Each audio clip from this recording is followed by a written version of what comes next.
Hey, what's up, Street Talks? It's Eric from the Eric Street Photography Blog. So today I want to give you guys some practical street photography tips fresh out of Street Notes. So just Google Eric Kim Street Notes if you actually want to pick up a copy.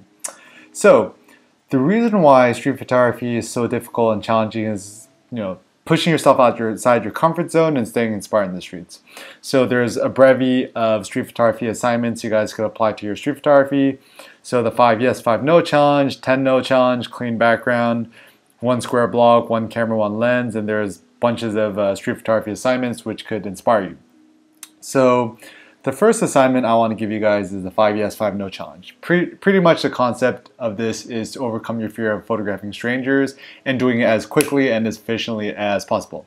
The basic idea is you go out, ask people permission to make a portrait of them, and you have to keep asking for permission until you get 5 people to say yes and 5 people to say no. My practical tip for you guys to do is to first look for the 5 scariest motherfuckers out there and try to get the 5 no's as quickly as possible. And the truth is, the fear of rejection is worse than the rejection itself, which means you think if someone rejects you in street photography, they're going to be really, really angry, really mean and aggressive, and in reality, it's actually not that bad.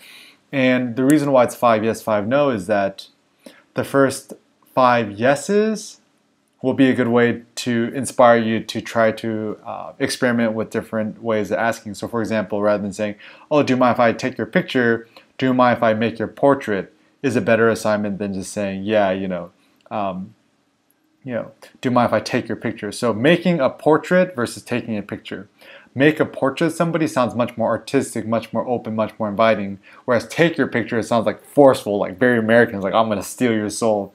And the 5 no challenge, the component of that is trying to intentionally get rejected, because sometimes it's actually really hard to get a no. Is that the scariest guys out there are actually the people who are most apt in saying yes. And so with the 5 yes, 5 no challenge, the question you got to ask yourself is, are you more afraid of getting a no or a yes? You got to ask yourself, if someone does say yes, are you prepared to make a portrait of them? And if so, how are you going to work the scene? And how many no's do you think you'll get before you get one yes? So just to give you guys some practical examples of some pictures that I've shot with permission of some of my street portraits. And just as a side note is, yes, I do think that street portraits are street photos. It's essentially the same thing. So for this photograph, my famous laughing lady picture, I saw this lady on the streets and I asked for permission to make a portrait of her. And she said, yeah, sure. And I shot about 30 to 40 images of her and just kept clicking. And the reason I was able to get this picture is that while I was shooting the picture, she said, you're so funny, ha ha ha ha. And then I made the picture. And therefore, it was actually my presence in the scene which made the photograph much more interesting. And so one thing I'll give to you guys is a little bit behind the scenes behind how you could make a nice laughing lady picture. Because if you actually look at my actual contact sheet, you can see all the different pictures I had to shoot to get the one final good shot.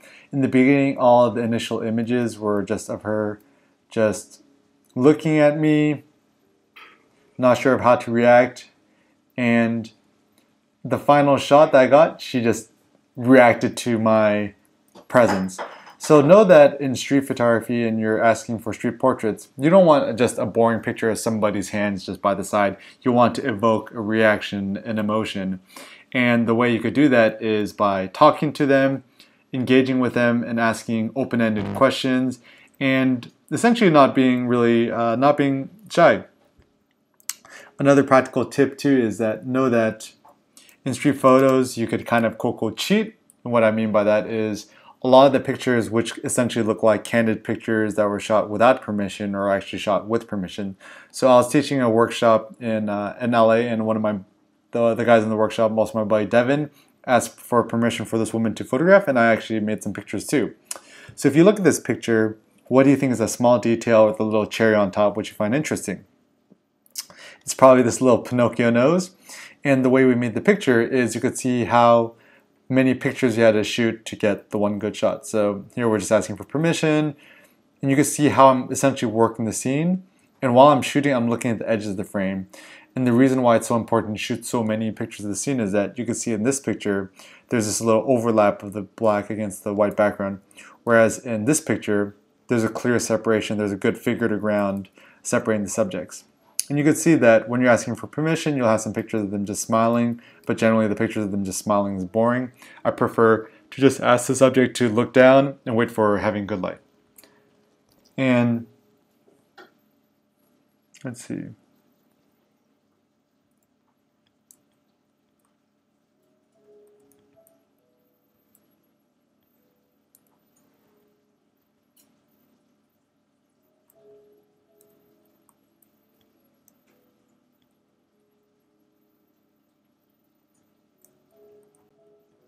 Yep. So this is another example of a shot with permission. So I made this picture with the Ricoh GR version 2 minus 1 or minus 2 exposure compensation. I'm not quite sure. But you can see when I'm working the scene, I'm taking all these different photos from different angles, some shots with the flash, some shots without a flash. And I'm just photographing him inside his business. And in there, the light's not so good. So I asked him to come out to in front of the door. And this is actually a tip I got from the photographer Steve McCurry is if you're going to photograph subjects and you want nice natural light shots without flash, just ask him to stand in front of the doorway. So here he is just kind of posing, and here I am kind of working the scene, trying to make the shot more simple and minimalist. And you can see this is actually the original shot, and I added contrast and darkened the blacks to essentially accentuate the image. And you could just see how I just keep working the scene. And essentially, I was just really drawn to his circular glasses. And you don't really know what shot's going to be the best when you're shooting, so you just have to shoot a lot of pictures. My practical tip is when you see a person that you want to photograph and you ask for permission, try to take at least 10 pictures of them. Usually I shoot for around 30 images. So who knows, maybe you could shoot a little higher, try to get 50 images of them and see how long you can stay with them. So for more inspiration for shooting street photography, just Google Eric Kim blog. You guys all know the blog, so just the first place here. And yeah, if you're new to street photography, just go to the Start Here page. Check out Street Photography 101 to see all these great lessons on street photography and learning from the masters. Or you could just go to Shop. I'll include a link below. And check out Street Notes, the mobile edition, the PDF and Kindle version. Or you could get the paper edition, which is good for you to stay inspired when you're shooting on the streets, all these practical street photography assignments. And you could also try to pick up a Kindle version, the PDF version, which is cheaper, and it could just stay with you in your phone, in your back pocket, wherever you are. So lots more street photography assignments to come, but yeah, try to get your 5 yeses, 5 nos, and be bold, be courageous, and have faith in yourself. Peace out.